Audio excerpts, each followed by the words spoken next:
Bonjour,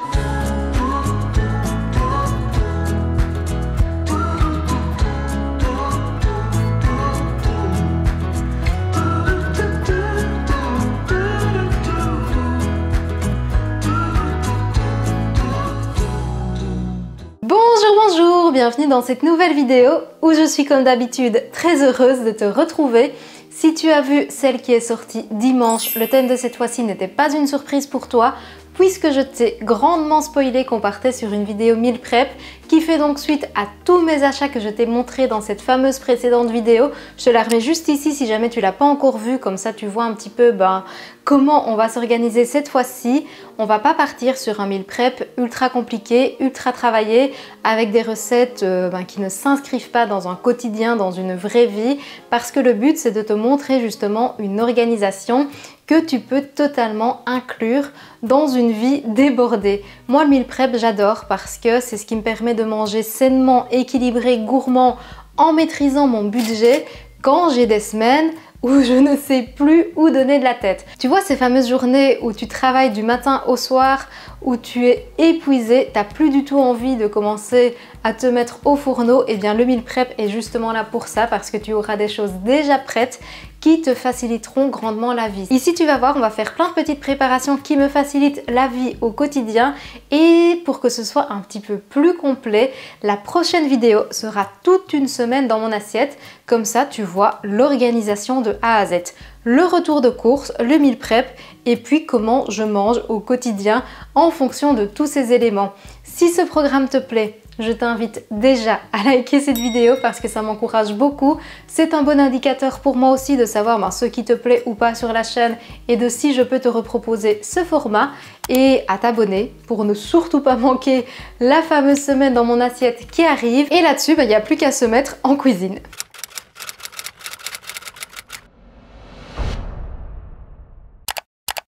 Avant de te partager les recettes, il y a quelques étapes qui font partie intégrante du meal prep que je voulais te montrer. La première, c'est bien entendu mettre préchauffer le four puisqu'on va en avoir besoin. Ensuite, pendant qu'il est en préchauffage, je m'occupe de mes bananes. Si tu te rappelles, j'en avais acheté énormément lors de mon dernier retour de course, et le fait d'en avoir déjà prêtes dans le congélateur, ça me servira pour faire des smoothies et des ice cream. Une fois que c'est fait, je viens découper 4 à 5 oignons en fines lamelles que je place sur une feuille de papier cuisson, et je prends également une gousse d'ail. Là, j'enlève juste le chapeau. Je recouvre le tout d'huile d'olive. Moi, j'utilise toujours mon spray. Et je mets les épices, du sel, du poivre et des épices cajun. Je remue grossièrement le tout et ça part au four pendant 10 bonnes minutes. Une autre étape 0 parce qu'il nous servira pour une prochaine recette. Vu que j'ai l'ail et l'oignon qui est en train de griller, je m'occupe également du fenouil. Là pareil, je l'aromatise avec du sel, du cumin et un petit peu d'huile, et il rejoint les oignons et l'ail qui étaient déjà en pré-cuisson, et je laisse le tout pendant environ 20 minutes. Bien entendu, on rentabilise ce temps. Je mets donc dans un blender une boîte de pois chiches, 2 cuillères à soupe de tahini, du jus de citron, du sel, du poivre, du cumin et de l'ail. Oui, tu as reconnu ma fameuse recette de houmous. Je blende le tout avec un petit peu d'eau. Là, n'hésite pas à y aller progressivement. Le tout, c'est d'ajuster la consistance pour avoir une texture crémeuse, onctueuse. Même en fonction de la puissance de ton blender, elle n'est pas forcément nécessaire. Une fois que j'ai la consistance justement qui me plaît, je place le tout dans un bocal hermétique et je recouvre le tout de graines de sésame. Là, c'est plus pour le côté visuel parce que je trouve que c'est très joli, mais en plus de ça, ça apporte un petit côté croquant. Et sache d'ailleurs que cette recette se conserve sans problème au réfrigérateur pendant toute une semaine si tu arrives à le faire tenir jusque-là. On part maintenant sur une pâte à tartiner chocolatée, encore une fois à base de pois chiches. Oui, je sais que c'est étonnant, mais je t'assure que c'est très bon. Je mets du yaourt soja skyr pour l'onctuosité, et en plus de ça, ça enrichit encore plus en protéines. Quelques gouttes d'arôme vanille. Si jamais tu n'en as pas, utilise du sirop d'érable ou d'agave pour bien sucrer la préparation. On blende le tout avec du cacao pur et du lait végétal pour obtenir cette préparation qui se conserve sans problème, encore une fois, une bonne semaine au réfrigérateur et qui ravira tes toasts le matin. Je t'assure que l'essayer, c'est l'adopter. D'ailleurs, n'oublie pas de me dire en commentaire si tu essayes cette recette.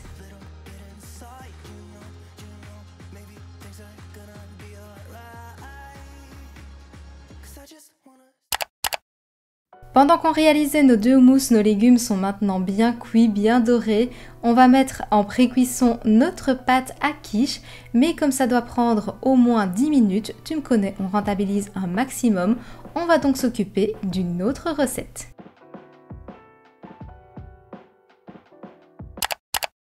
Une recette que j'adore me faire aussi durant la semaine, ce sont des avocados toast, mais comme je trouve que c'est trop triste d'en faire une seule fois, eh bien on va transformer notre avocat, qui commence d'ailleurs à être bien mûr, en guacamole, comme ça on peut en faire plusieurs dans la semaine. Comme tu le sais, moi l'avocat, j'adore ça, c'est très riche en bons lipides, en bons nutriments, on aurait tort de s'en priver, mais voilà, comme c'est pas très génial au niveau écologique, on essaye de le faire durer le plus longtemps possible. Je l'écrase avec la gousse d'ail rôti et plein des aromates, et comme le citron et le sel sont des conservateurs, ils se gardent sans problème. Notre pâte à quiche est maintenant pré-cuite, je n'ai plus qu'à y ajouter les fenouils qu'on a fait griller au préalable. Je rajoute également des petits oignons parce que je trouve que ça apporte énormément de saveur. Les lardons végétaux que j'ai achetés dans le dernier retour de course. Je recouvre le tout de crème de soja, un petit peu de feta vegan qu'il me restait dans le frigo, ainsi que des herbes de Provence. J'ai pas mis de sel ici en plus parce que les lardons en contiennent déjà beaucoup et j'avais déjà épicé le fenouil et ça part au four pendant 30 minutes. Comme le four est allumé, que notre quiche doit cuire 30 minutes, on va y enfourner également des autres préparations qui nécessitent un petit peu moins de temps de cuisson. J'ai donc réalisé des fameuses boulettes de haricots rouges, je t'avais déjà partagé la recette il y a quelques temps sur Instagram. Je blende donc des haricots rouges, de la sauce soja, de l'ail rôti ainsi que des oignons rôtis pour ajouter énormément de saveur, des épices et je les fais tenir avec de la poudre de gluten. Ça, tu peux le remplacer également par de la farine de pois chiche, mais c'est important d'en utiliser l'un ou l'autre. Sans nettoyer le blender, je viens également réaliser des boulettes de lentilles. C'est exactement la même recette, j'ai juste changé la légumineuse. C'est bien de varier un petit peu, comme ça tu as un profil d'acides aminés différent en fonction de celle que tu vas utiliser. Et encore une fois, j'ai blendé avec de la poudre de gluten pour avoir une texture qui se tient bien. Pendant que c'est au four, je viens mettre cuire du riz. Moi, c'est toujours la même recette, c'est un volume de riz pour 2 volumes d'eau et je porte à ébullition jusqu'à ce que l'eau soit totalement absorbée. C'est comme ça d'ailleurs que j'obtiens le riz le plus gourmand, je trouve. Et il est maintenant l'heure de ranger notre ail et notre oignon parce que nous n'en aurons plus besoin. Je sais pas ce que tu en penses, mais ça commence à manquer de recettes sucrées par ici. Je place dans un blender de la compote de pommes, des flocons d'avoine, de la poudre de protéines et je recouvre le tout de lait végétal. Ça c'est à l'œil vraiment ce qu'il faut, c'est avoir une texture après qui se tient bien pour pouvoir former des pancakes. Dans une poêle, je viens faire fondre un petit peu d'huile de coco et je viens former mes petits pancakes. Je place des myrtilles surgelées dessus et j'essaie de les faire rentrer un petit peu avec mes doigts pour qu'elles adhèrent bien à la pâte. Quand des petites bulles apparaissent sur le dessus, c'est l'heure de les retourner délicatement et je répète l'opération jusqu'à avoir tous mes pancakes qui sont prêts.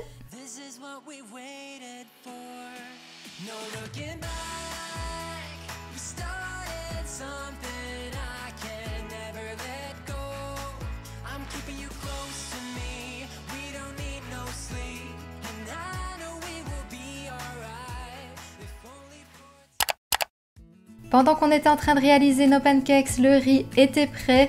J'ai enchaîné tout de suite avec du quinoa, comme ça j'aurai 2 céréales pendant la semaine. Je le fais cuire exactement de la même manière, un volume de quinoa pour 2 volumes d'eau. Il est maintenant l'heure de sortir nos boulettes qui sont prêtes. Elles sont dorées à l'extérieur, croustillantes et fondantes à l'intérieur.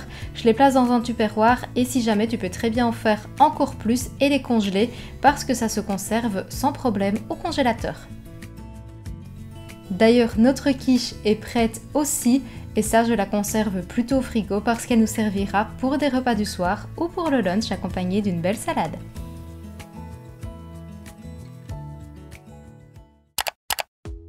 On On est déjà à la dernière recette, mais en réalité ici je vais t'en présenter deux en une puisque je commence par faire rôtir des pommes. J'en fais un petit peu plus parce qu'on va en garder sur le côté. Je les fais fondre dans un petit peu d'huile de coco et je rajoute de la cannelle. Sur le côté, je prépare un overnight porridge avec des flocons d'avoine, des graines de chia, de la coco râpée, du yaourt végétal et je rajoute également de la poudre de protéines. Je recouvre le tout évidemment de lait végétal. Là, je t'avoue qu'au niveau des quantités, encore une fois, pour le lait végétal, je fais à l'œil, mais c'est à toi d'adapter aussi les quantités en fonction de la texture qui te plaît. Je n'ai plus qu'à mettre les pommes qui sont maintenant fondantes dans le fond d'un verre et à recouvrir de ma préparation. Et encore une fois, ici tu peux totalement les préparer 2-3 jours à l'avance sans problème parce que ça se conserve très bien. La seule chose qui sera peut-être à faire, c'est rajouter un petit peu de lait végétal ou du yaourt pour garder une consistance crémeuse au moment de la dégustation.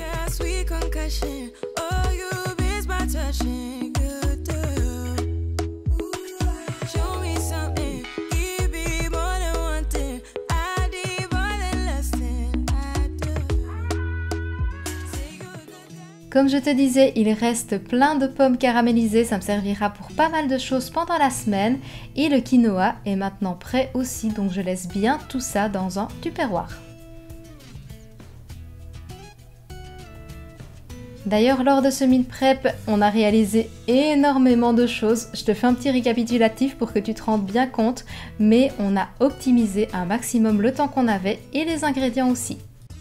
Et c'est là-dessus que se termine cette vidéo, j'espère sincèrement qu'elle t'a plu. Comme tu l'as vu, on n'a pas forcément fait énormément de recettes terminées, abouties, mais tu verras tout ça dans la prochaine vidéo, une semaine dans mon assiette. Ce qui est certain, c'est que déjà préparer un maximum d'éléments en avance, ça te permettra de gagner plein de temps sur ta semaine, de t'épargner beaucoup de charge mentale et surtout de ne pas être tenté d'aller commander, d'aller chercher quelque chose à emporter. Ça te fera donc économiser beaucoup d'argent et ça te permettra encore une fois de manger des choses équilibrées, bonnes pour ta santé, qui t'apportent beaucoup de nutriments.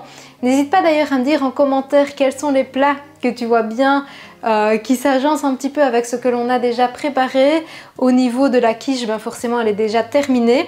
Avec les boulettes, le quinoa, le riz, il y a déjà pas mal de choses à faire. Le houmous, le guacamole, ça ce sont des grands classiques que j'adore avoir dans les semaines dans mon assiette. D'ailleurs, n'oublie surtout pas de t'abonner pour ne pas manquer cette fameuse prochaine vidéo, à me laisser un petit pouce bleu sur celle-ci si elle t'a plu. En attendant, je compte sur toi pour prendre bien soin de toi. Et sur ce, je te dis santé!